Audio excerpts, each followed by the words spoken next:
Good morning, Bucknutters. Welcome to the Bucknuts Morning 5 here on Wednesday, December 23rd, 2020. I am Dave Biddle. I am joined by Patrick Murphy. All right, a lot to get into, Patrick. Let's start right at the top. Just your thoughts on the matchup with Clemson. We're just 9 days away from the game, which is crazy.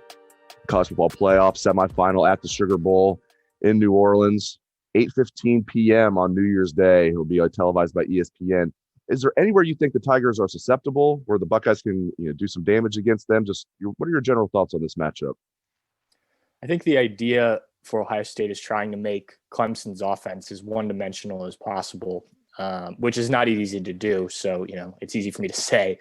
I think you've seen that in the past when Clemson, struggled against a team like Boston College, even in that Notre Dame game when they weren't able to run the ball with Travis Etienne. Notre Dame, the first Notre Dame game, did a really good job of making them a pass-first team. Now, Clemson obviously found a way to beat Boston College, took over Notre Dame to overtime without Trevor Lawrence. So they still certainly have ways to get it done. But I think that's going to be very crucial. I think the secondary, this is, any of these guys, this is the biggest game of their lives, not only because it's a college football playoff semifinal, but also they're going to need to play as big as possible. Obviously Trevor Lawrence, but the weapons he has to get the ball to, it's an embarrassment of riches, similar to what Ohio State has in terms of receiving weapons. So these guys need to be ready. They need to be, very dialed in for this one. We just haven't seen this team tested enough in the secondary for me to say confidently that they can do that.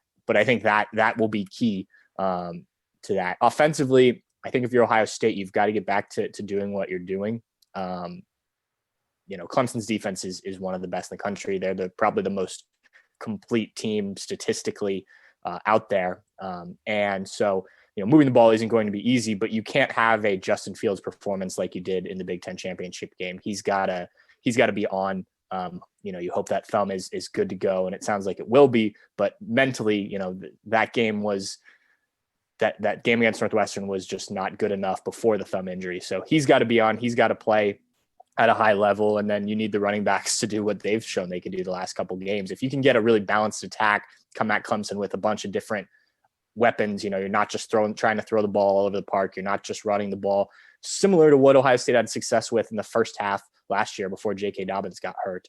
I think that's your best bet. So there's not one specific thing that I look at Clemson as like, that's the way Ohio State attacks them. But I think you just have to play a really good football game. Do what's gotten you here and enhance the things that haven't been great, like the secondary. It definitely helps the Buckeyes that they're going to get, it sounds like, this isn't official, but it sounds like they're going to get Chris Olave and others back, guys that missed the Big Ten championship game due to COVID-19 concerns. The Big Ten's gotten a lot of stuff wrong, but at least they changed the rule to meet the CDC guidelines. It was 21 days with 14 days for quarantine and then 7 days for testing for myocarditis and other issues that could be tied to COVID. So they changed that to 17 days. So that's obviously huge. The Buckeyes should get Olave and others back. What are your thoughts about that? It's important. Obviously the number of guys that they've missed this year in various games is an issue. 23 in one, 22 in another, and important guys. And Chris Olave is the name you mentioned, but can Baron Browning get back in there? Justin Hilliard played a great game in the Big Ten championship, but you want your weapons available. Drew Chrisman is a guy that doesn't get talked about enough, but in a game against Clemson, if you can pin them at the 1 yard line, and Zach Hoover did a fine job, that's important. Some of the defensive ends, things like that. But yeah, I mean, Chris Olave is the name, right? That's, you saw the passing attack without him and it was not as good. Garrett Wilson still has a ways to go to become a number one wide receiver. And that's not to take anything away from him. Chris Olave just takes a lot of the attention, and rightfully so. So, I just talked about trying to be as balanced as you can offensively. Chris Olave back in there, if he's 100% ready to go, that's a big step up for Ohio State from what they had against Northwestern. So that would be huge. A lot of people are debating whether or not the 6 games helps or hurts Ohio State. Everybody from the outside, people that don't like Ohio State, whether they're being, disingenuous or not about it, they're saying, oh, well, Ohio State, this helps them only playing 6 games because they're fresh and this and that. some people are going to say, including Ryan Day, we would prefer to have played more games. Where do you come down on this? Is this an advantage for Ohio State that they're maybe a little bit more fresh than they would be after playing 12 or 13 games? Or is this a disadvantage that they haven't played enough football so far? I can see both sides of the argument. And, Dabo Swinney obviously has been villainized by Ohio State fans because, he doesn't believe the Buckeyes played enough games to be in. And he, voted them outside the top 10 in his coaches poll. I don't agree with that, but I do think it makes it hard to evaluate Ohio State. And the committee talked about this a lot was, it's tough to do it when you're comparing 6 and 11. But the thing that I think about, and this is where I fall more on the Ryan Day side, is just like, think about where 6 games lands you in a normal season. That's halfway through the season. When you're still learning about your team a lot of times. And I'm writing about this today.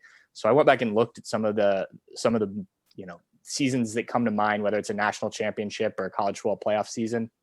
In 2002, 6 games in, they had just played Northwestern, beat them 27-16.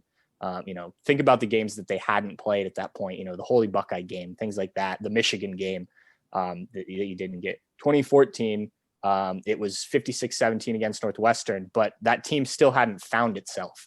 Imagine that 2014 team that really finds itself in the last few games against Michigan State, Michigan, and then obviously Cardale Jones in the playoff run. But that team trying to do something against an Alabama team after just 6 games, even last year, 34-10 against Michigan State was the 6th game of the year. That was that first kind of test that everyone was talking about. It just, it's hard to think of those teams trying to make the runs that they did after just 6 games. And so this team is going to have to do it. But I think I fall on the Ryan Day side of the argument with, it would be nice for Ohio State to have played the full 8-9 games in this and have a much better sense of, okay, here's where we're good. Here's where we need to improve. Here's how we know we can attack people, things like that they're not going to get. And that's unfortunate. Now, Dabo Swinney made the argument that, there's not as much tape to evaluate Ohio State on. His side was that maybe that's a little bit easier. And maybe there's some stuff that they still have in the tank because of that, whether it's, not being as banged up or not having shown everything. I don't know. But, I think if you're Ohio State, you would have rather had 8-9 games as opposed to just 6 to know a little bit more about this team. It's such a disingenuous argument when people say Ohio State doesn't belong. Let's compare them to Texas A&M, the team that was the first team out. People say, well, Ohio State only played half the games. Last time I checked, 6 is not half of 9. Texas A&M did not play a full schedule. Texas A&M only played 9 games.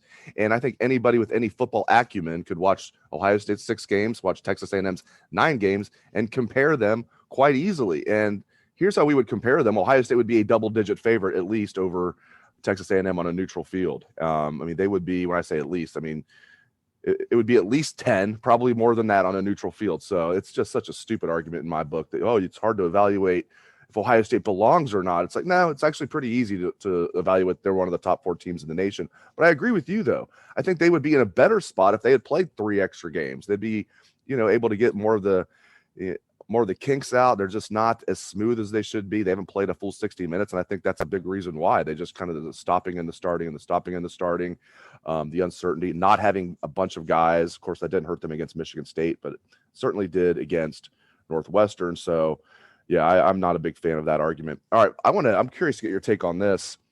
A lot of talk that the college football playoff should expand to 8 teams. Some people have even said 16. We have this argument every year, it seems like, or this discussion. I like it at 4. I guess I'd be okay with 8. I'm okay with 4, though. I like 4. I feel like that would be diluting it going to 8. Again, I'd be okay with 8. Curious where you come down on that. I am very similar in opinion here. I think one of the great things about college football is that the games in the regular season really matter. You watch the NBA, the NHL, these leagues that have 82 games, Major League Baseball, even the NFL, where, you want to win every game, but you can lose a few games. College football, if you lose a game, you genuinely may miss out. Ask Texas A&M, and so I think that it makes this sport unique, and I think it makes it exciting. Now, if you want to go to 8, I think that still preserves some of that. I would be okay with that. The other side of the argument, obviously, is you get these matchups at the end of the season that are bigger and exciting, and you have a true playoff format. And I do think there's something to that, but I do, traditionally like this, you've got to win every game. Every game has an importance. It's players aren't just resting against, inferior opponents because they can. If somehow they lose that game, they're able to then, still make it into the postseason. I think if there was a year to try that out, this was probably the year to do it, expand it, because you're going to have situations like Ohio State only played 6 games, but the playoff committee didn't want to do that. And so we sit at 4, but I believe it will expand at some point. I hope it doesn't do too much to dilute the regular season, but yeah, I'm with you. 8 would be okay. I like 4. Yeah. 4 feels perfect to me. Maybe because Ohio State won the first one. I'm like, this is how it should always be. Ohio State should win it, and we should. And regularly gets in. Yeah, that's right. That's right. There has been a couple of times when Ohio State was barely out, but maybe they didn't deserve to make it those years. 2015 is a tough one for me because even though I wasn't mad that day, as time has gone on, I'm thinking if Alabama or Clemson was defending national champions, they lost 1 game, and it was to a decent team. Michigan State wasn't that good in 2015. A decent team on a last-second field goal. That was your only loss, and you're defending champions. Clemson and Alabama would have been in 2015. Ohio State was left out. Again, though, it didn't make me mad at the time because I'm thinking you can't lose to that Michigan State team with their backup quarterbacks in there, and they did, and it kept them out.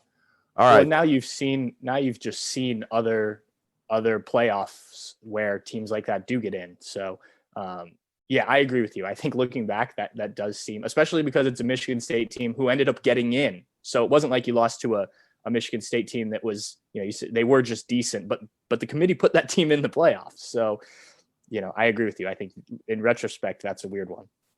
And then Michigan State got absolutely smoked in the semifinals. People are probably wondering what the team is doing this week. They're practicing. I think they're even going to practice. I don't know if he's going to give them Christmas off. I imagine they might. I don't know this for sure. I imagine Ryan will give them Christmas off, or they'll just do like maybe a light workout. You might know more about that. I also want to let the listeners know, as far as the media schedule, there's nothing this week. We're hoping to get Coach Day and maybe some players. They're going to push that to next week, but next week's going to be huge. Monday, the 28th, we're going to get Coach Day. We're going to get Kevin Wilson and some offensive players. And then the 29th, we're going to get Coach Combs and some defensive players. So kind of like 2 media days next week, the 28th and the 29th. But nothing this week, though.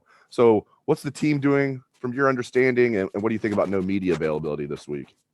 It's a weird one because of the holiday. Normally you have a longer build up to this game, right? So you afford to give the guys, a couple of days off with practice. But yeah, it sounds like they're practicing business as usual. I do think Christmas will probably be a little bit lighter, just for obvious reasons. But yeah, I mean, these guys aren't going home. We know that with COVID and everything. So, if you're here, you might as well be, putting your nose to the grindstone and working. I think that's the way that you find a way to win this game. But yeah, the media schedule is one that when we learned about it, I was frustrated with a little bit, just because I think, we have a job to do here. But I understand it. It's a big week holiday wise and whatnot. So, if Ryan and those guys don't want to have to deal with us this week, so be it. Our hard hitting questions. Yeah, I can understand. We are pretty tough on them. I can understand not wanting to deal with us. I know my wife doesn't want to deal with me very often, so I can understand with somebody else not wanting to deal with me very often. Great stuff from Patrick Murphy. Thank you, Patrick. Thank you to our listeners out there. Merry Christmas and happy holidays, Bucknutters.